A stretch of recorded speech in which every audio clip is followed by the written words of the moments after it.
Hi everyone, Hervin here, and in this video I'm going to share with you 13 skills that you need to learn if you want to become a communication wizard.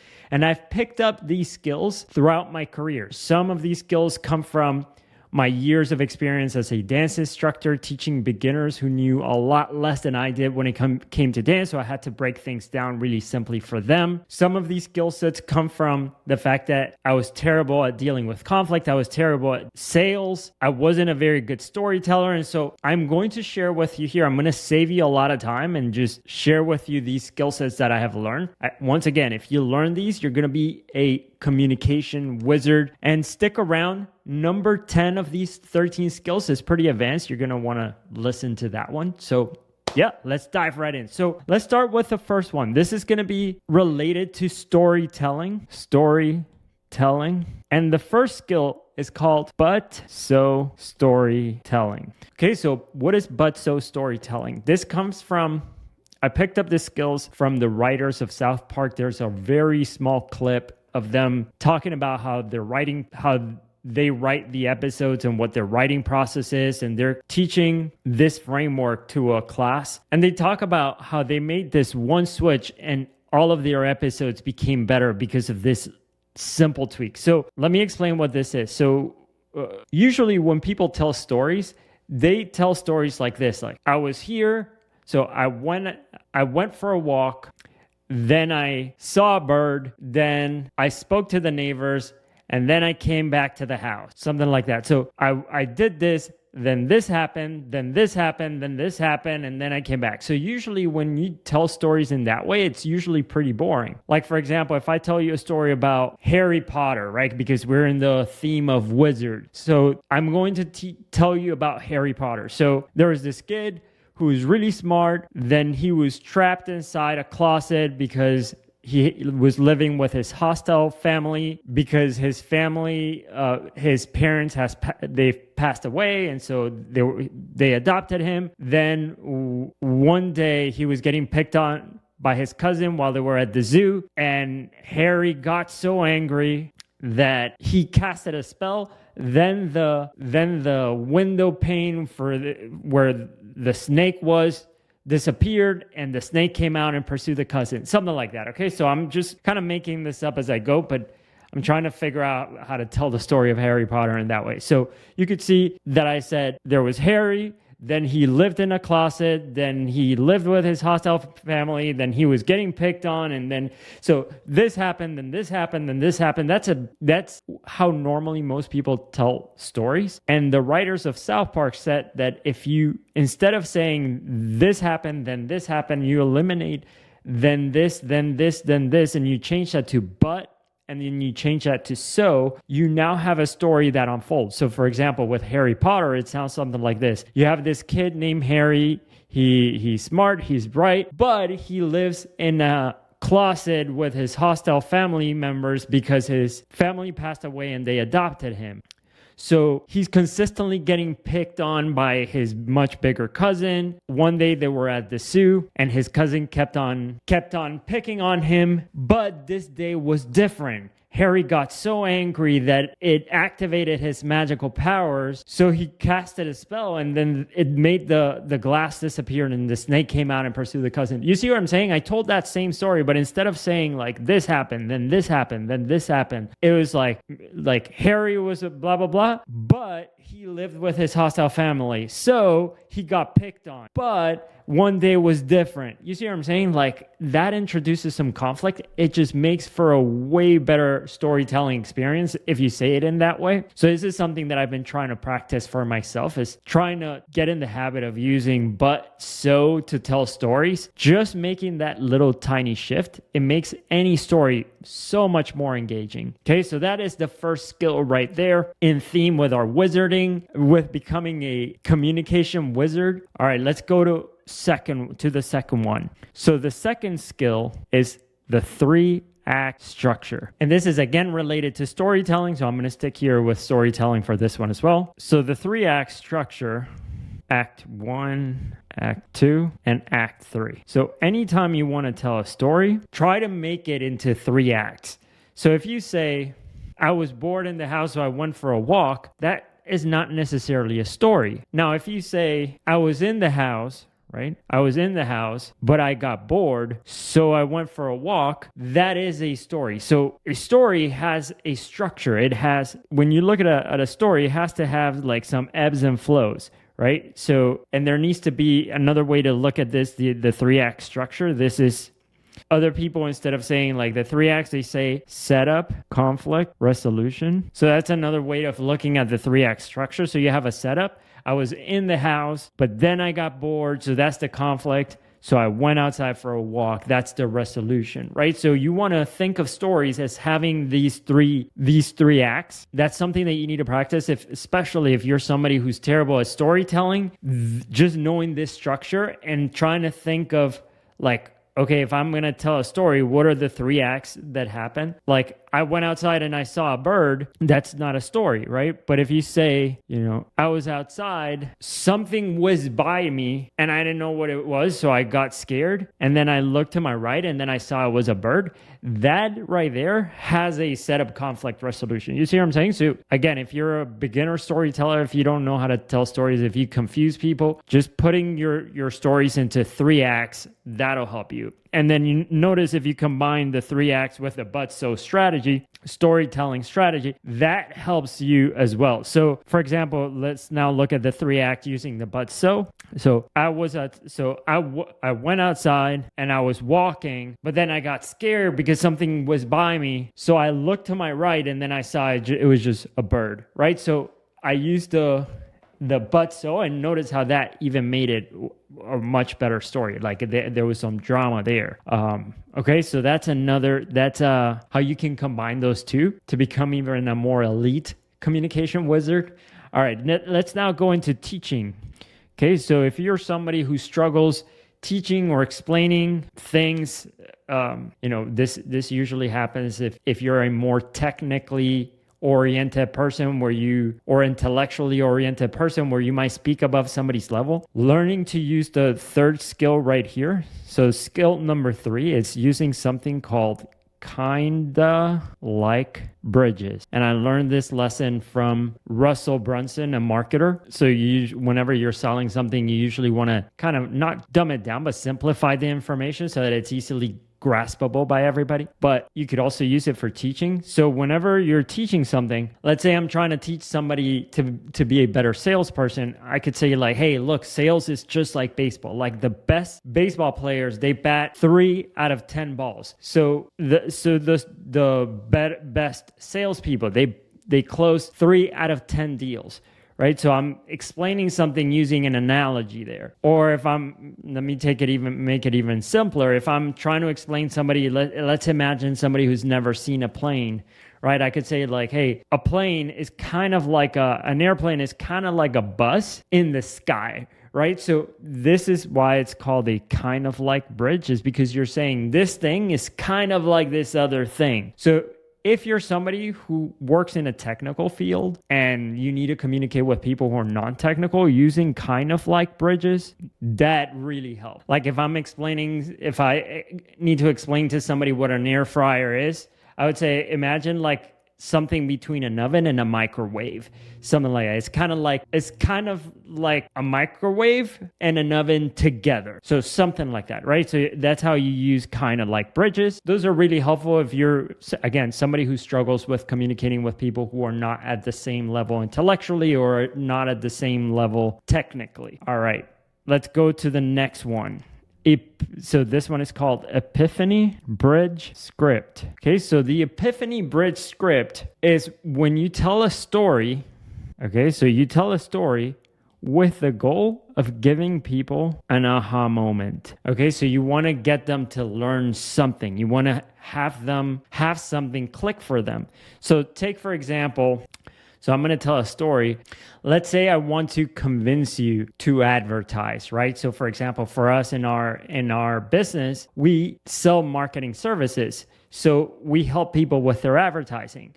We want to get them to know that advertising is going to help them grow. But some people are skeptical about advertising. So one of the tools that I have at hand to try and teach them why advertising works and convince them to be persuasive is to tell them a story that helps them get that aha moment, like, oh, I do need to advertise. So let me tell you a story. So for example, if I were to tell somebody who's like, I don't know about advertising, I could say like, hey, look, it sounds like you're skeptical about advertising. I understand. When I first started my business, when I had my own dance studio, I had my website set up. I had a lot of Google reviews. I was getting a lot of students, but then at some point we plateaued out and we were gaining students and losing students, and we were just kind of in a stalemate. We couldn't get beyond a certain number. And then one day it occurred to me, in every city, there are people who are looking for my classes, and there are people who are interested but are not looking for my classes. Those people are not opposed to coming and trying, but they're just not actively looking. And then I thought to myself, I'm like, I'm currently only getting people who are looking. How do I get in front of people who are not looking?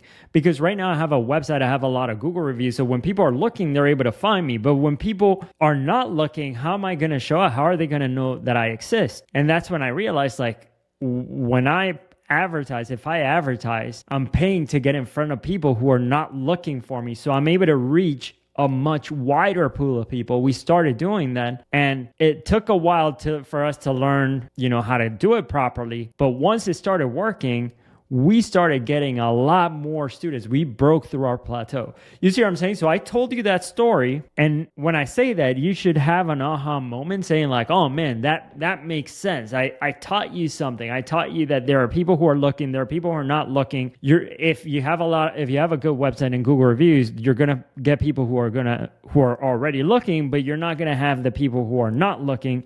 You need to advertise to get in front of them. Boom. Now I made you have this aha moment. Now you're way more open to advertising. So you could use it as a persuasive tool. You could use this as a teaching tool. So if you want to convince your kids, let's say, not to go into the woods, you could use the Epiphany Bridge script like, hey, I was bored all the time when I was a kid, but one day I went out into the woods and I saw this bear that almost attacked me and I got scared, so I went back to the house. Like, you could tell that story and then you can make them have an aha moment, thinking to themselves like, oh, I don't want to see a bear. And you know what I mean? So stories can have lessons. They don't need to, but they can. And so you could use stories to give people epiphanies. That's why it's called an Epiphany Bridge script. So again, that's the goal. Is you tell a story and then you give people an aha moment.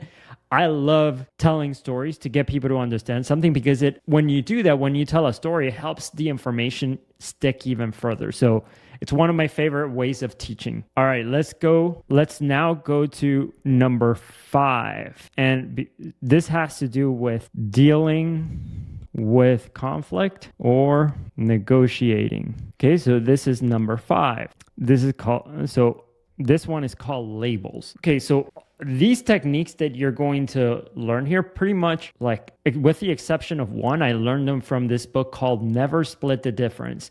By the author's name is Chris Voss. Highly recommend this book. If you're somebody who wants to get better at dealing with conflict, negotiation, the book is about negotiation, but I use these tools a lot when it comes to dealing with conflict, when it comes to giving feedback to my employees, when it comes to selling, when it comes to negotiating, when it comes to building rapport with somebody. These are all amazing tools. So highly recommend that book. So I'm going to tell you about a few of the techniques that I learned that are valuable for me. So one is called label.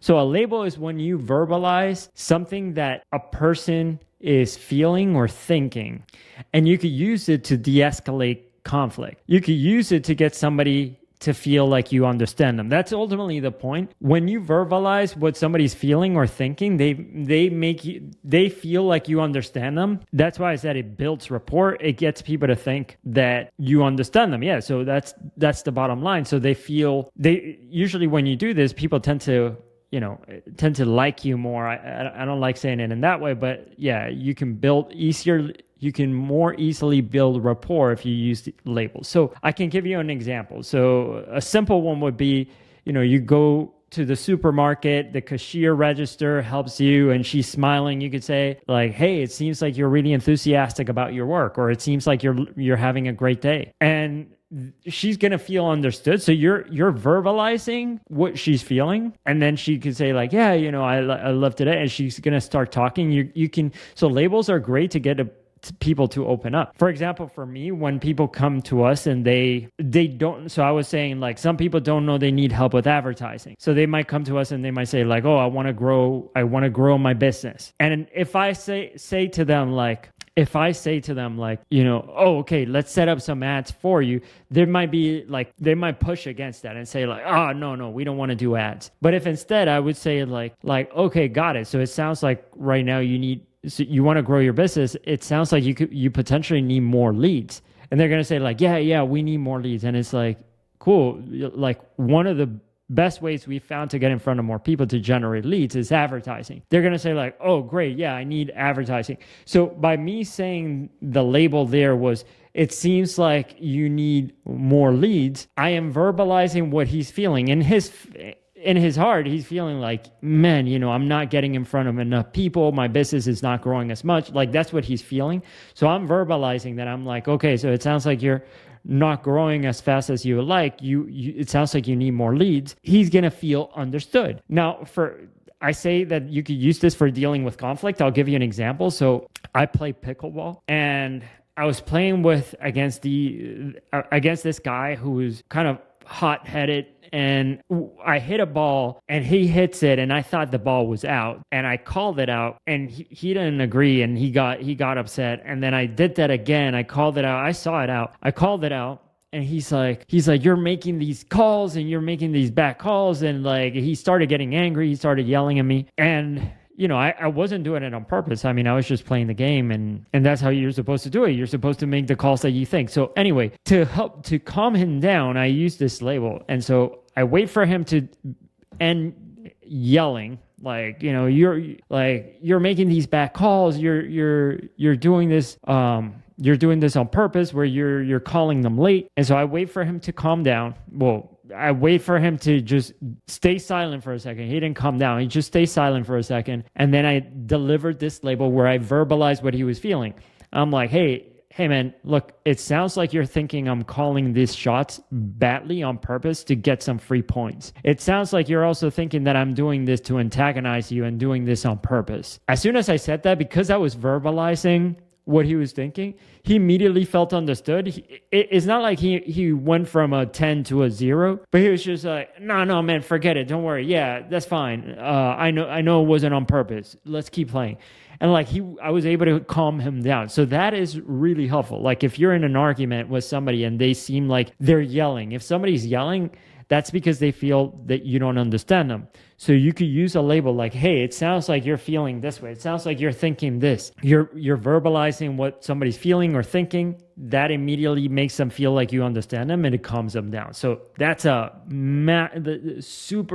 skill that I have practiced all the time. So sometimes whenever I'm on a Lyft drive, on an Uber drive, I'll get in the car and I'll start labeling the driver. I'll say like, hey, how long have you been driving? And they'll say like, oh, since this morning. I'm like, wow, it seems like you have some goals, or it seems like you're taking this seriously. And they're like, yeah, you know, I've been working for a while. I'm working 2 jobs and I've been wanting to make some money. I'm like, oh, got it. It sounds like you have some financial goals. And they're like, yeah, you know, I've been wanting to save up for this and that. It's like, that seems like it's important to you. And I keep using these labels where I'm verbalizing what they're thinking or feeling. And then I've gotten people to talk so I came to the airport. I got picked up by the Uber driver. They dropped me off at home. It was like a 40-minute drive, and I got them talking the entire time without them ever asking a question back to me. It was just them talking by me using these labels. It's crazy how it works. And then by the end, the person they really liked me, and I hadn't said a thing about myself. They just felt like, hey, that was great to meet you, and like they didn't know anything. So it's funny, but it really builds rapport. So I like that tool a lot. Okay, let's go to the 6th one here. The 6th one is called how-based questions. Again, this all comes from Never Split the Difference, the book that I just mentioned. So how-based questions sound like this, like, how am I supposed to do that? How do you want me to do that? So for example, let's say you have a boss who's very demanding, and they tell you like, hey, do this. And so you start working on it. And then a while later, they're like, do this thing too. And then you start working on it. And then they come a while later and they're like, and do this. And now you're overloaded. But your boss isn't considering you. He's just wanting to get work done, and he isn't considering your position. He isn't considering your priorities. He isn't considering what you're working on. And so if you want somebody to consider your position without being confrontational, so instead of saying like for example, your boss is like, hey, do this and do this too and do this too. And you're like, instead of saying to your boss, like, hey, Bill, I'm already overloaded here. Can you just give this to somebody? That's going to upset them. So instead, you use this how-based question. So you could say something like, so Bill is like, hey, do this. And you're like, got it. Okay. By the way, just a quick question. How do you want me to do this? Right now I'm currently doing this. Did you want me to do this as the first priority, or did you want me to focus this on the other thing?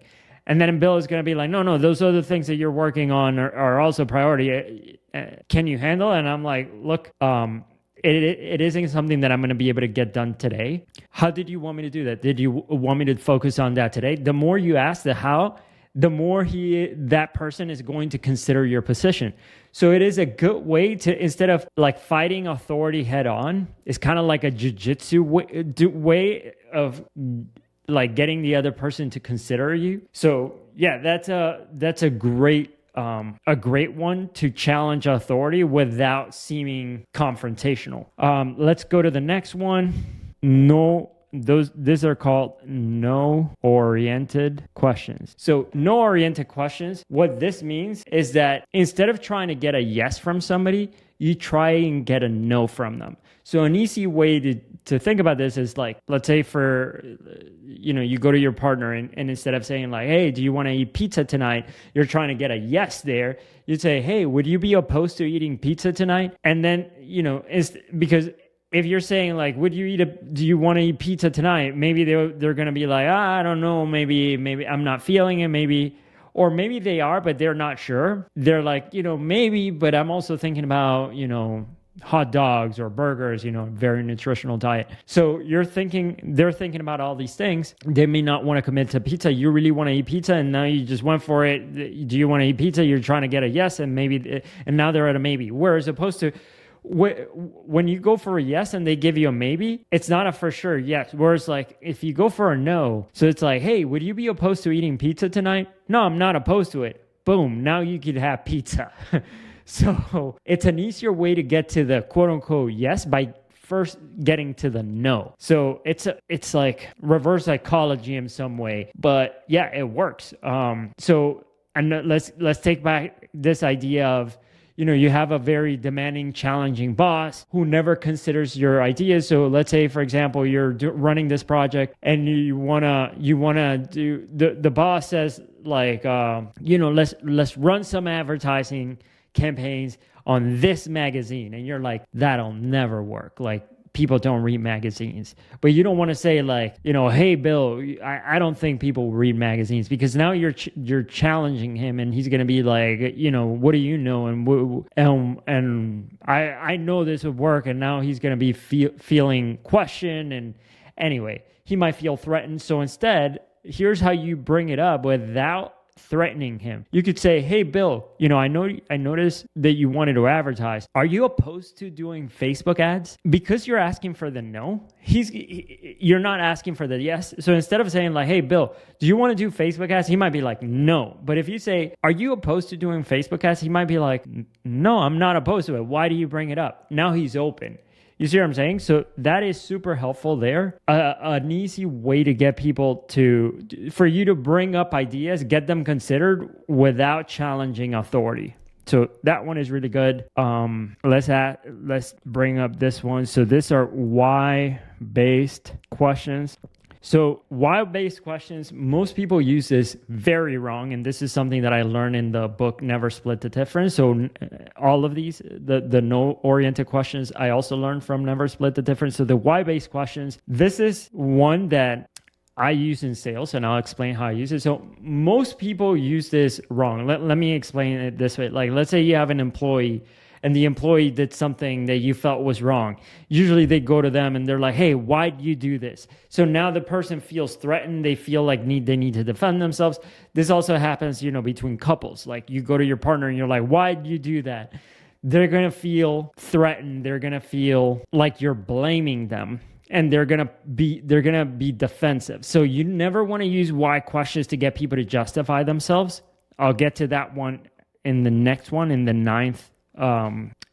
ninth skill here. This why-based question, you could use it as a way to be more persuasive and to get people to do what you want. So like, for example, for us in our sales process, whenever I'm selling our services,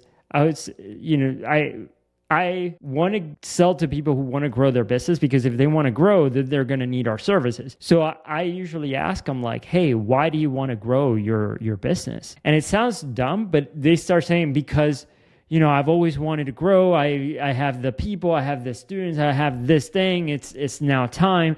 Now they got to be congruent with that. They're much more likely to be persuaded to buy than if you say like, hey, why do you want to grow? And they're like, no, I don't want to grow. Like, they're not going to buy, right? And so you could use this as a way to persuade people like, hey, why would you buy our product? As silly as that sounds, it's a powerful question, because if they answer that, like, oh, because you guys are really good, now they're much more likely to buy.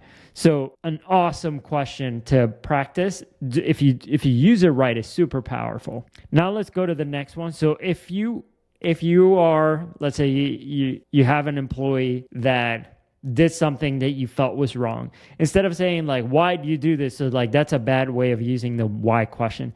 Instead, you change it to what. So like, what made you think about it in this way? What made you do this? What made you think that doing it this way would work? And you don't need to use a condescending tone when you say that. The tonality is important. So if you say like, hey, what made you do this? Like, that sounds like you're asking them why they did that. So instead it's like, hey, what made you do this? And if you sound genuine, you get people. The what doesn't make people feel defensive. They're just going to explain the reasoning. Now, if you say, why did you do that? They're going to explain the reasoning, but in a way that makes them feel guarded, and in a way that makes them feel like you're blaming them. So they're more likely to open up. So these are what-based questions. All right. The next one is called mirroring. And I thought at the beginning I said that this was going to be an advanced. I actually misspoke. The next one is going to be an advanced. So stick with me until the 11th one. Actually, stick with me until all the way through. But the 11th one is going to be the advanced one. So what is mirroring?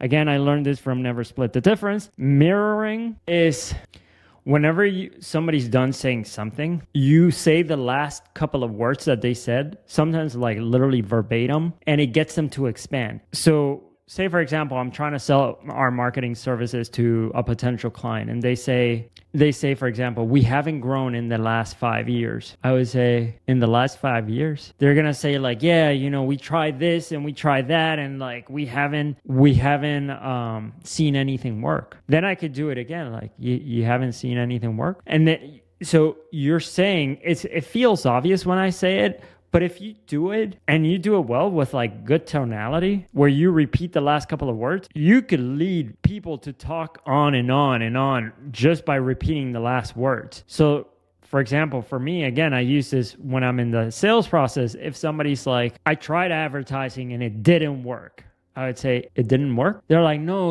we pay this marketing company and they took our money. We didn't get a single lead from any of their ads. Not a single lead? No, it was like, I don't know what they were doing, and blah. And you mirror the last couple of words, and they keep talking. It's crazy, but it gets people to open up. It seems like silly, but try it. Try it during a conversation that doesn't matter so much. Like if somebody tells you like, hey, you ask somebody, hey, how are you? And they're like, good. I was just here walking my dog. And you're like, you're walking your dog? And they're like, yeah, I wanted to take blah, blah, blah. And they're going to keep talking. So it's a good tool to have there to get people to open up more. All right, let's go to one that is more advanced. So this one is called awkward tonality. So this awkward tonality, this is super advanced. So let's say I'm talking to somebody, right? About our services. And they're telling me like, we haven't grown in the last 5 years. The current marketing methods aren't working. They tried launching ads on their own, but it didn't work for them. And you find that they're more like a prideful person. Like if you say to them, got it. Okay. It sounds like you didn't set up the ads properly. If you said it like that, they're going to be, because they're prideful, they're going to be like, no, I did set it up correctly. Like I am very tech savvy and I know, and they're going to start feeling defensive. So if you want to say something like that, it sounds like, so if somebody tells me like I tried advertising and it didn't work, in my mind, the first thing that comes up is it seems like you didn't set it up correctly. Because advertising works for us, it sounds like you just did them and you didn't know how to do them. But I can't say that because they're going to feel defensive. They're going to feel like I'm calling them dumb. And so this works really well with prideful people. So you use an apologetic tonality to say something that would otherwise be seen as a challenging statement. So for example, like instead of me saying like, oh, it sounds like you set up your advertising wrong, I would say like, got it. It sounds like you set up like the ads weren't set up properly. And I say it like that, like with that tonality, like it's awkward. It's like, it sounds like the ads weren't set up properly. If you say it like that, they're going to feel like, no, I don't know what I'm doing. I'm not a marketing expert, So that tonality, especially when you put an upward inflection at the very end, when you, instead of sounding like a challenging statement, like it sounds like you didn't set up your ads correctly. That is a downward inflection statement where I'm making a declaration. It's more of like a question. It's awkward, but it sounds like the ads weren't set up correctly. So it is a declaration, but I'm disguising it with my tonality. Whenever you're dealing with prideful people, doing that tonality shift into something like into the upward inflection at the end when you usually wouldn't have an upward inflection takes the edge off. It catches people by surprise. They don't even notice it. And because you're putting the upward inflection, it sounds like a question when in reality you're making a statement. But yeah, it works super well. So yeah, these are all that have to do with dealing the conflict, negotiating. That awkward tonality one, super advanced, but highly recommended. It works. Let's now move into selling. Okay, we're moving here towards the end of the skills. This is skill number 12. If you're somebody who doesn't love selling and now you get to the end of the sales call where you have to get them to, where essentially the only thing left to do is to say, do you want to buy this thing? But you don't want to be that pushy or that aggressive because that's not your style. That's not how you want to do it. Or maybe you're shy. You say like, got it. Okay. It sounds like this is a great fit. How do you want to move forward? This is a how-based question that I mentioned earlier. How do you want to move forward? That one is great when it comes to sales. Because at the end, people would say like, oh, we want to sign up, or no, I need to think about it, but it gets people to think in terms of like, what are the next steps? Like, are they in or are they not? Without you even having to bring it up. So that to me is, as a person who doesn't like being pushy on their sales calls, that one is a go-to sentence for me. I said at the beginning, it was 13. Now I have to stick with 13 when I have 14. I'm just going to give you a bonus one at the end. I don't want to change the title of this video and call it 14 lessons to become a communication wizard, but I do have 14, and so let's go to 14. I'm going to give you this one and a bonus one after that, and then we'll wrap it up. Okay, so what is this? This one is called the AIDA framework. Okay, so this skill helps you if you need to communicate, if you need to like get attention or get people to be interested in your idea, in your product. So the way it works, AIDA stands for attention, interest, desire, action. Okay, so I'm going to give you an example with this one. So say, for example, for our business, we help student-based businesses like a dance studio, music school, a gymnastics gym, a swim school. We help them grow their student numbers. So we would say here, like, attention, dance studio owners, are you interested, like, So attention dance studio owners, are you interested in growing your numbers? And then I would say, imagine having your classes filled in with having long student wait lists, waiting to get into your studio. If that sounds good, we have a program that could help you. And then the action is like, so the CTA, the call to action is click on the button below to learn more, right? So this is if you struggle with selling your ideas or getting people to to gain attention, like that framework right there helps you tremendously. So like, I'll give you another example so we help dance studios. So they could say, attention parents, do you have a little one at home who loves to dance?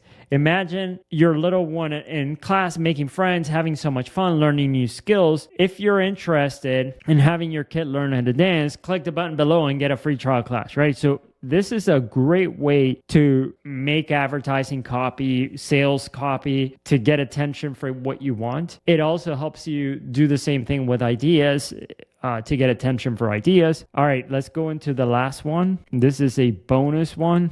It's called So That You Can. So this is one that helps you sell your ideas again. So these have to do with selling. This one, So That You Can, I'm going to give you the famous example with sales. So whenever somebody's selling a drill, they'll say like, hey, buy this drill and you're going to need this drill bit. And then you're going to need this thing that is going to make your drill much more powerful by this many watts and blah, blah, blah, right? People don't buy drills. Well, most people don't buy drills because they want a drill. They want a hole in the wall. Right? That's the famous what people say. So instead of saying like, hey, buy this drill that has this amazing battery that makes it more powerful, that's a feature. You add this at the end so that you can. So like, buy this drill and get this amazing battery so that you can drill larger holes in the wall with a lot more ease. So it's going to save you time, so that you can save time by drilling holes faster, right? So instead of selling a drill, now you're saving time. So you use that with everything. Like, for example, this soccer ball is made out of this material that's stronger. Instead of like, okay, why would people care? It's like, hey, this soccer ball is made out of this material, which makes it stronger so that it lasts longer for you. It's not going to get punctured, so it's going to save you money. So that it can save you money because you're not going to have to buy any more soccer balls. So instead of like just giving the feature, you connect it to something. So that is a skill set here that I practice all the time. It's like connecting I'm not just telling somebody like, hey, do this thing that is really good. Instead it's like, do this thing so that you can blah, blah, blah, achieve what you want, right? All right, everybody. Thank you so much for listening. Those were the 13 plus one bonus one skills that you need to learn if you want to become a skilled communicator. If you liked it, leave a comment down below. Tell me what you learned, and I'll see you in the next video. Bye.